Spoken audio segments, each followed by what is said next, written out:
দর্শক, সম্প্রতি প্রকাশিত একটি অনুসন্ধানী প্রতিবেদনের পর সামাজিক যোগাযোগ মাধ্যমে নতুন করে আলোচনায় এসেছে ট্র্যাভেল উইথ আবির নামের একটি ইউটিউব চ্যানেল। প্রতিবেদনের পরপরই চ্যানেলটি আর দেখা যাচ্ছিল না বলে দাবি করেন অনেক দর্শক। কয়েক ঘন্টা পর চ্যানেলটির নাম পরিবর্তন করা হয়েছে বলেও অভিযোগ উঠেছে।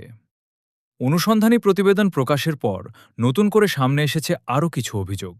এক ভুক্তভোগীর দাবি, প্রতিবেদনটি প্রকাশের কয়েক ঘন্টার মধ্যেই অভিযুক্ত ব্যক্তি তাকে ফোনে এবং অনলাইনে অশালীন ভাষায় গালিগালাজ করেন।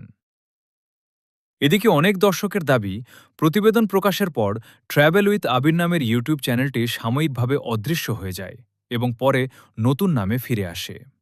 তবে চ্যানেলের নাম পরিবর্তনের কারণ সম্পর্কে সংশ্লিষ্ট ব্যক্তির কোনো আনুষ্ঠানিক বক্তব্য পাওয়া যায়নি।